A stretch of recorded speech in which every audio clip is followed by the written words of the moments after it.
Hello there folks, I'm Dan Brown from a sort of interesting life.com. You're joining me on board good old Narrowboat Tilly, and today I'm hoping to wind everything down to the absolute basics and just pose a few questions to you, not necessarily give you advice unfortunately, but just give you a few things to think about for anyone out there who's considering a life afloat. Now, as you can imagine, after 3 years on board Tilly and over 3 million views on YouTube and all that sort of crazy stuff and statistics that just doesn't seem logical or reasonable for an idiot with a camera to have managed to accrue, you can imagine that I've had a lot of questions and a lot of messages and all sorts of different things, and it's great to know that there are people out there who enjoy these videos and have found something of use in them. And today, instead of doing any of these great boat trips or any of the scenery videos or any wildly edited documentaries or anything like that, I'm just going to talk at you, so unfortunately this is all the scenery that you've got. I can only apologise.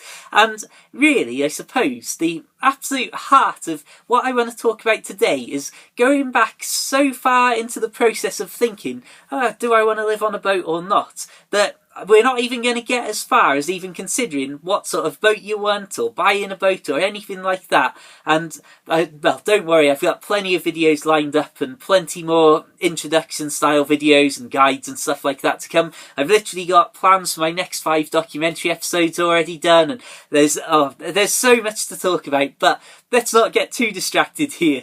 Now, what I really want to talk about today, or what I want to sort of pose to any potential liveaboards or people who are looking at boats and thinking, oh yeah, that might be nice, is really to consider the absolute beginning and heart of what's your life like now? Why do you want, or why are you considering a boat? And what might your life be like after having a boat? Now, I'll say my usual thing here, so any regular viewers, I apologise for the next 30 seconds.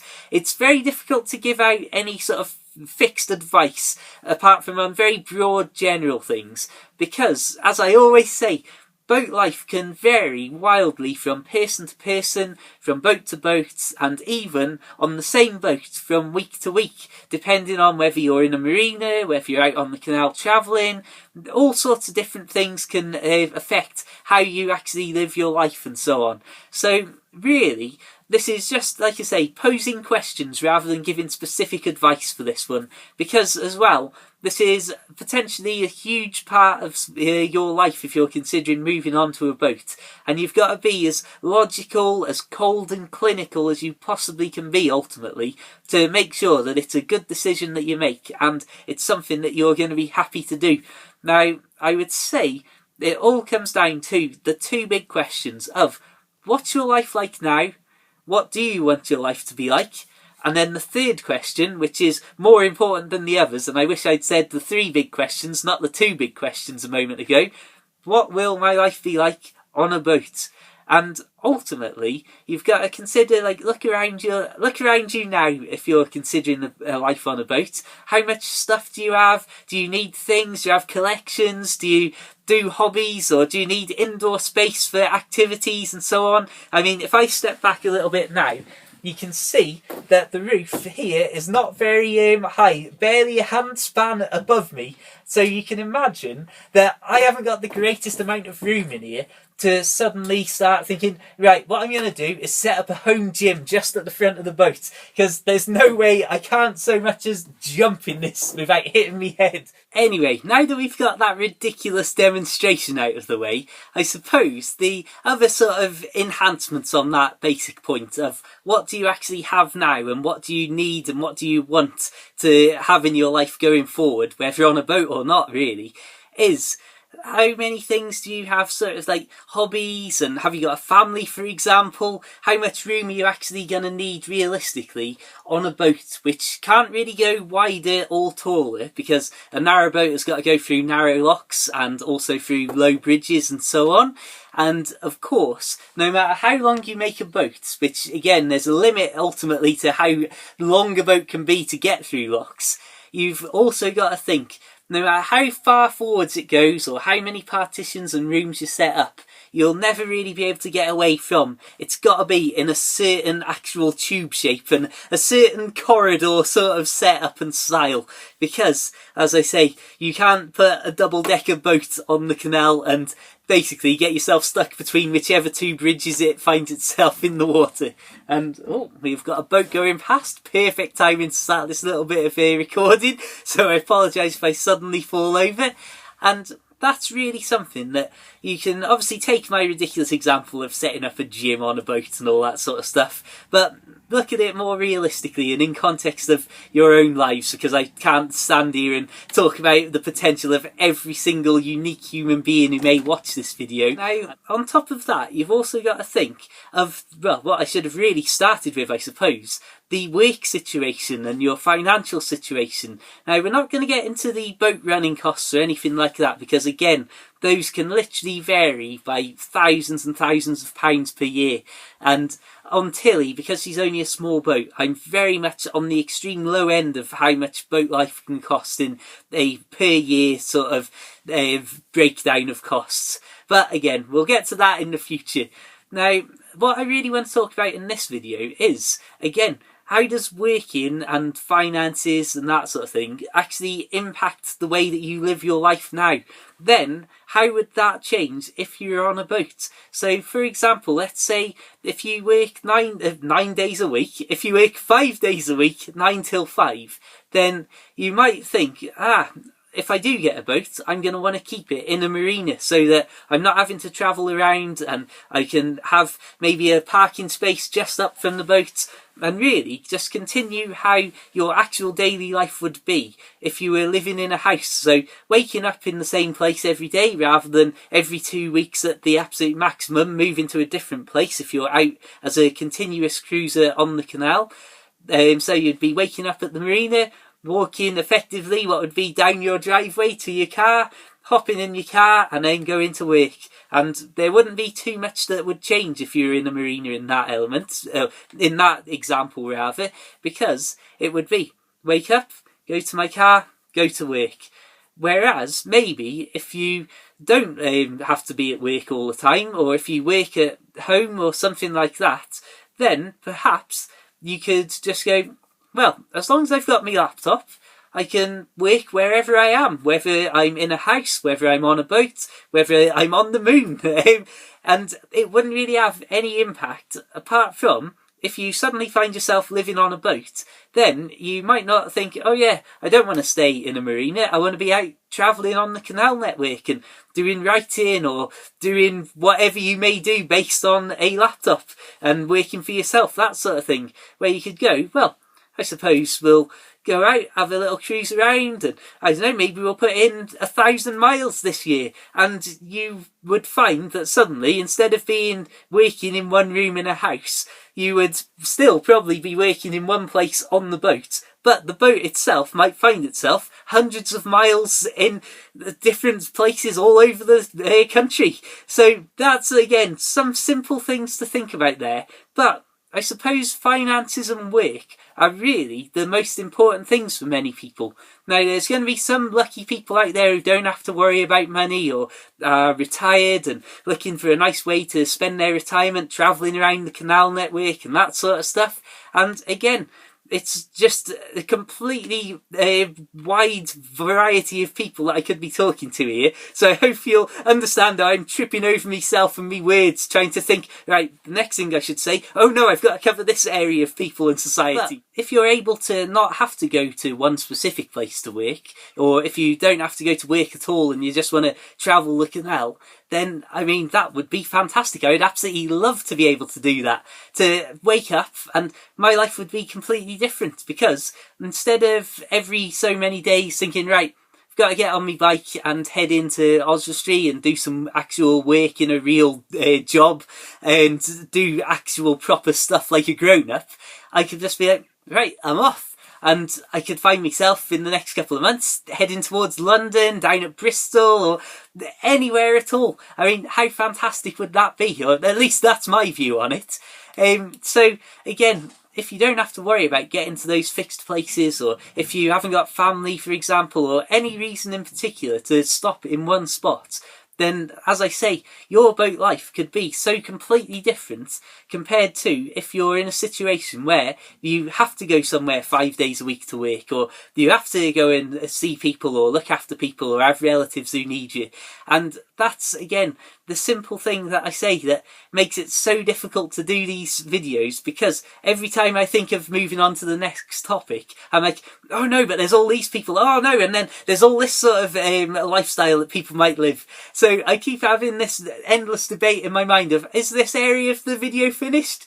So those are two things to think. What's your actual quality of life going to be like? What are the things that you enjoy doing going to be like if they're happening on a boat, or hampered by a boat, or enhanced by a boat?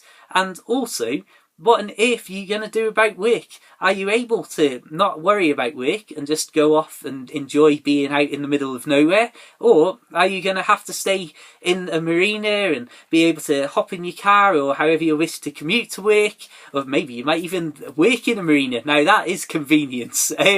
But as you see in the general gist of these statements in this video, there's so many options and so many elements that you've really got to look properly before you dive straight in. I mean, I certainly wasn't prepared, but I was very lucky to know that I was happy to rough it a bit and have a nice small, really super basic boat that would keep my boat life or the boat running costs down, so I knew I'd be able to afford it. I mean, if I give you my actual example here of my transition from dry land to water, basically it's as simple as this. I really enjoyed the outdoors, but I was always at work, and when I think I've worked in a supermarket now for over 8 years, I've never been on more than a 16-hour contract. Don't know if you can hear the rain getting red in the face. It's so hot on this boat, I can't explain to you.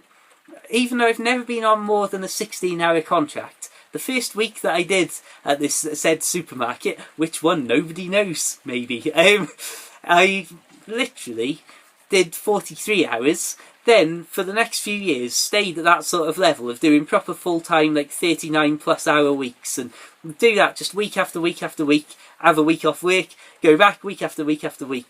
And I sort of realised, hang on, this isn't what I want from life. I'm literally spending all of my 20s, my sort of, or apparently meant to be my prime years, just stacking shelves. I want to get out there and see more of all this stuff that I actually like in the world. Everything that's through the window right now as I'm recording this video, basically.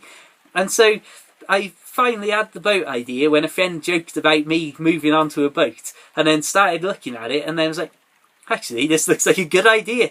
And because I knew, I mean, I'm definitely a big camper and that sort of thing. And I mean, I literally once walked up Ben Nevis and then immediately cooked a meal, not really a meal, a pot noodle, and slept in a car park following the great Ben Nevis ascent and descent with another person. So I've got no issues with being in a small enclosed place and having the very basics around me to get by with.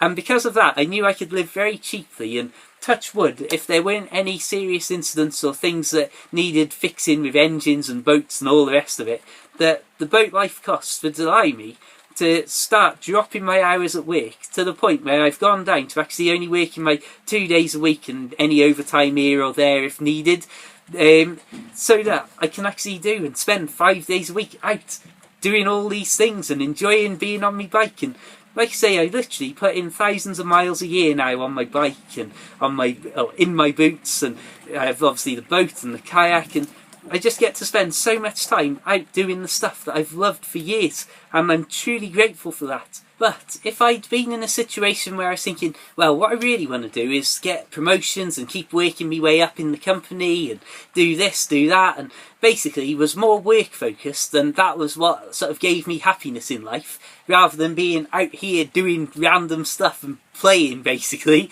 then I might have been like, well, you know what? Boat life might actually be a good option and I might really enjoy it. But I think for the first few years at least, I'm going to get a marina mooring and just stop in a marina so that I can way up. I nearly fell over then. So you might get the general gist. There's a few boats going past as I'm recording this. So as we let that just go a little bit further, so everything settles down. You may have just seen the drawer open up there as the boat rocked around, so that's a complete random distraction. But as I was saying, I might have thought, well, I want to work my way up into the company and maybe earn a little bit more money and work through me 20s and 30s, and then in my 40s go off with a load of money in the bank and on a massive adventure or something like that, which might actually have been a good idea, but I'm happy with how things have worked out. And ultimately, that would have then led me to have a completely different lifestyle to what I've had over the last 3 years or so.